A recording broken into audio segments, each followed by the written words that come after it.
Salut, c'est Zeppeli. Et aujourd'hui, on va regarder ensemble une figurine que j'ai pas mal attendue, donc c'est le Mu Revival, une figurine éditée par Bandai Tamashii Nations, sortie au Japon en juin 2021 et éditée en Europe au mois d'août. C'est une figurine qui coûte à l'heure actuelle en Europe un tarif moyen de 103 euros et qui se trouvait au Japon pour 10 000 yens, mais qui ne se trouve déjà plus à ce prix puisque les exemplaires initiaux sont déjà écoulés. Donc on va regarder ensemble rapidement la boîte. Alors on remarquera que c'est en fait une réédition du Mu UX qui était sorti en 2012 je crois, mais avec un petit ajout ici, Kiki, donc une figurine de Kiki, l'élève de Mu, qui a été ajoutée, et celle-ci en fait elle est issue d'un appendice qui avait déjà été édité, qui contenait en fait des Pandora Box, donc 3 Pandora Box des Gold, donc c'était les Pandora Box volume 3. Donc je pense que pour ceux qui comme moi ne possèdent ni l'un ni l'autre, c'est du bénéf. Maintenant, évidemment, si vous êtes déjà collectionneur assidu, je vois pas peut-être l'intérêt de cette figurine. Mais on va regarder en tout cas ce que contient la boîte. Alors, ici, on remarquera qu'il y a le sceau Tamashii Nation Quality qui correspond pas à grand chose, puisque le quality check il n'est pas forcément incroyable sur ces figurines. J'espère que ça ira, mais voilà. Le logo de la Toei comme d'habitude, et les mentions en EX, une phrase qui présente le personnage en japonais. Et comme d'habitude, les mentions légales en dessous, Tamashii Nation Japan, et ainsi de suite. Sur les côtés, on a ici un visuel donc, de la forme objet, ou le totem, donc, qui représente évidemment un bélier. Ici, du coup, dans sa forme qui serait issue de l'animé, puisqu'en fait, il y a deux formes, il y a une forme manga et une forme animée du totem, donc je pense qu'on peut faire les deux, puisque c'était le cas sur la figurine du Chiron EX que je possède, donc... Mais ici, ils ont choisi de faire celle-ci. On a ici le visuel donc, du personnage en pied casqué, visuel en attaque, visuel à genoux qui montre qu'il y a des chevelures différentes qui sont proposées, le bélier en forme objet. Effectivement, comme je vous disais ici, la possibilité de faire du coup le totem version manga avec les cornes striées et le visage du bélier qui est un peu différent puisqu'il ne s'agit pas de cette pièce-ci mais de la pièce qui est située dans le dos du personnage. Donc c'est une petite variante. Alors, on n'en voit pas forcément l'intérêt dans la mesure où ici il s'agit d'une figurine dans la couleur de l'animé et pas du manga, mais c'est peut-être toujours appréciable, je sais pas, pour ceux qui veulent une figurine qui serait pas exactement ce qu'il y a dans l'animé, mais qui correspond plus à leur goût personnel, j'imagine. Et le Kiki ici donc est une figurine fixe.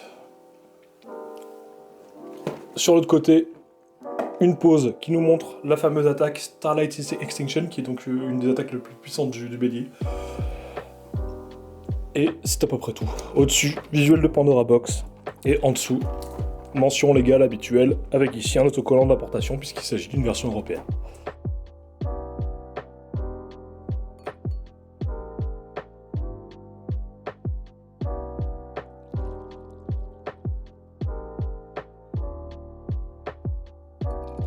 La boîte contient au total 4 blisters. Voici le premier. Le premier, donc il s'agit ici du blister principal avec le personnage en pied.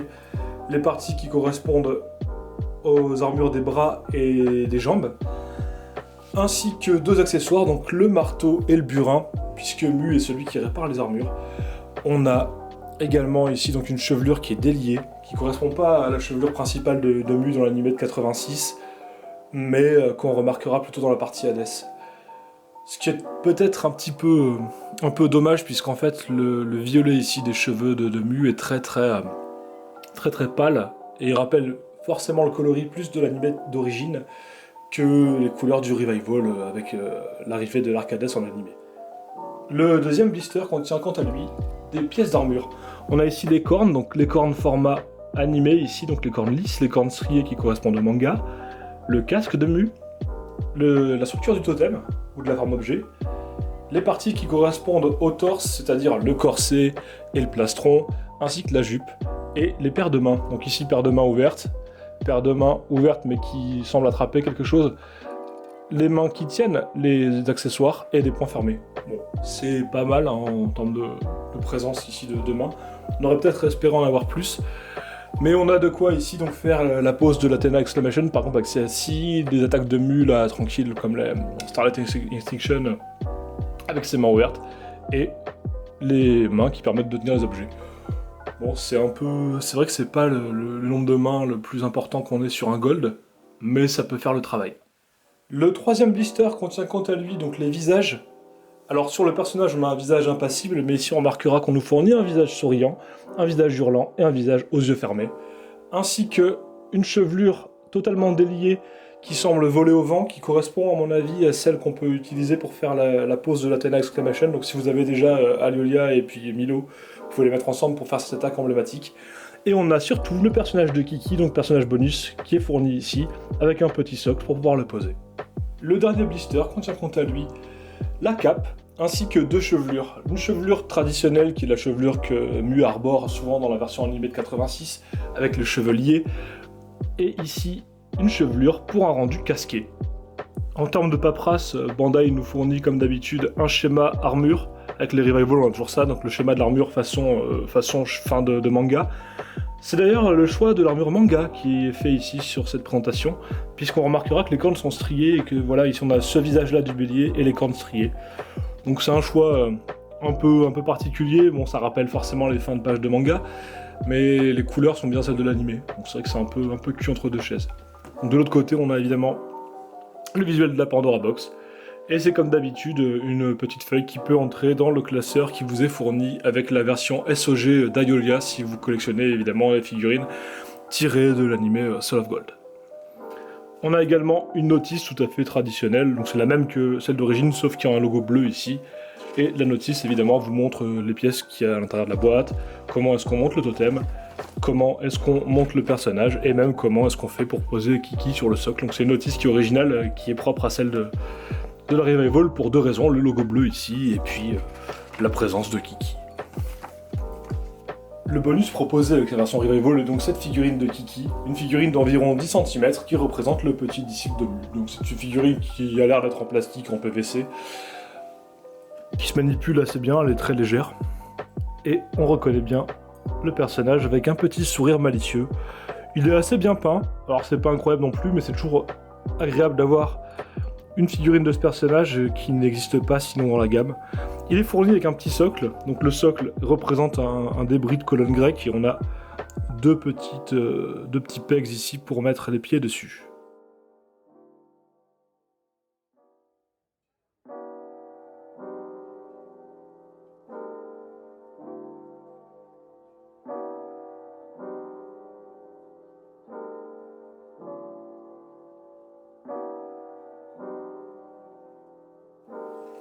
Alors au niveau de la forme totem, on a évidemment ici un bélier. Donc c'est la forme animée, je vous montre pas la forme manga. Donc la forme manga de façon figure ici, si vous voulez voir à quoi elle ressemble.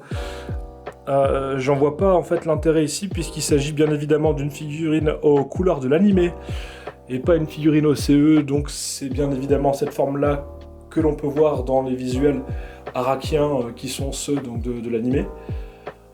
Il s'agit évidemment ici du bélier Chrysomalos, le bélier qui est à l'origine de l'histoire de la Toison d'Or. C'est logiquement dans la mythologie un bélier ailé, donc c'est vrai que ça faisait sens d'avoir du coup des ailes sur la version SOG de Mu, qui est une des plus réussies de ces armures-là, même si j'aime pas tellement Soul of Gold.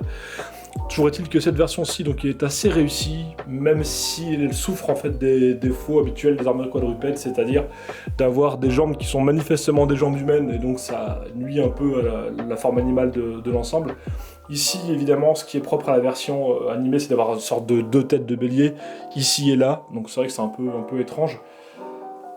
Et puis, bon, le montage est pas fameux, hein. C'est pas incroyable à monter les totems des versions EX. On a l'impression que tout va se casser un peu la gueule. Bon, une fois que c'est monté, c'est assez joli. Pour ceux qui veulent exposer les formats objets, maintenant, moi je préfère le rendu sur personnage, et c'est ce que je vais exposer moi-même en fait. Au niveau du rendu monté armure sur personnage, on a quelque chose de sympathique. Ça ressemble vraiment au personnage de l'animé. On reconnaît aisément l'armure. Mais ici, la figurine souffre des défauts qui sont ceux du début de la gamme EX, en fait, vers 2011-2012. C'est-à-dire que on a l'effet ici taille de guêpe, donc qui fait une taille très fine par rapport au reste du corps. Ce qui peut être un peu... Bon, ça se voit pas trop quand on fait des poses sympas, mais ici, là, quand on laisse le personnage comme ça se voit naturellement.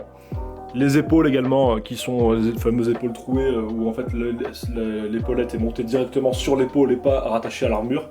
Ce qui peut être un peu laid aussi, mais on peut toujours bouger les cornes ici pour rattraper un peu le rendu. Et c'est à peu près tout, sinon on reconnaît bien l'armure de l'animé. On a une couleur qui est sympa, et qui est vraiment réussie, donc qui rappelle vraiment ce qu'on voit à l'écran. Ceci étant dit, bon, au niveau de la qualité de production, c'est habituel avec Bandai, il faut faire attention aux pièces plastiques. Ici, on voit les traces de grappage sur les cornes, ce qui est un peu dommage. Et puis, c'est pareil, justement, le corset, il faut faire très attention, parce que c'est une pièce plastique qui a tendance en fait, à perdre sa peinture facilement. Donc ça se rattrape toujours avec de la Tamiya, mais c'est vrai que ça, c'est un peu dommage aussi. Donc il faut faire attention à la manipulation, notamment les pièces plastiques. Sinon, le reste est de plutôt bonne facture.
Alors que penser de ce Mu Revival?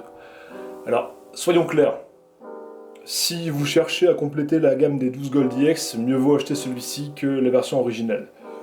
Parce que vous avez Kiki en plus, et qui est ici présent et qui est plutôt assez réussi. Et puis aussi parce que la figurine est finalement assez bien réussie et similaire à celle que vous aviez à l'origine, sauf qu'elle vous coûtera moins cher. Ceci étant dit, est-ce qu'elle est exempte de défauts? Non. Non, parce que les jambes sont extrêmement laxes, ce qui pose problème au niveau des poses, donc il faut modifier ça pour que ce soit acceptable.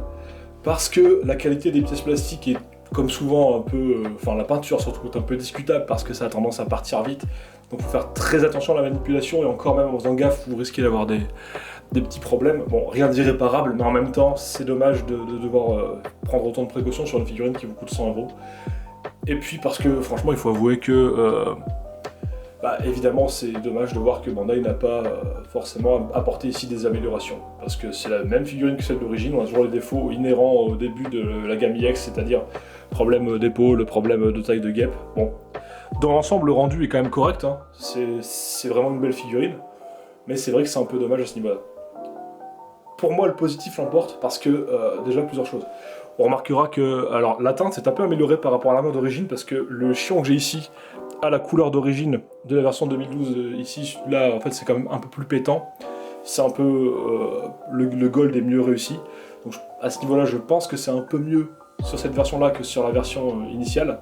Et puis surtout parce que le seul mu que j'avais auparavant, c'était l'original de 2006, donc dans la gamme classique, qui est ici. On voit clairement que là, c'est un grand pas en avant par rapport à ce que Bandai avait initialement proposé. Vous voyez, celui-ci, bon, il n'est pas horrible pour l'époque, hein, mais évidemment, le nouveau envoie celui-ci au placard sans problème. Donc c'est vrai que c'est très agréable d'avoir un EX pour remplacer le classique. Donc est-ce que je vous le recommanderais? Bon, si vous êtes comme moi, un fan du personnage et que vous n'aviez qu'une seule ancienne version, ok, oui, il le faut. Maintenant, c'est vrai qu'il n'est pas absolument parfait. Celui qui veut une conformité exacte à l'animé trouvera que les cornes ici sont quand même trop petites. On verra que la taille de guêpe, ça pose problème. Donc c'est vrai que c'est pas la figurine ultime. Mais pour le moment, c'est ce qu'il y a de mieux sur le marché en officiel. Donc il faut faire avec. Voilà. Mais voilà, je vous le recommande quand même. Là, c'est un peu négatif ce que je dis, mais au final, j'en suis satisfait et il ira compléter ma série grandissante de Goldie X. Donc c'est mon 6ème sur les 12. Et j'espère un jour pouvoir compléter l'ensemble de ces personnages qu'on a tous voulu finalement avoir ensemble depuis notre plus chère et tendre enfance. Donc on se retrouve bientôt pour d'autres vidéos. Salut!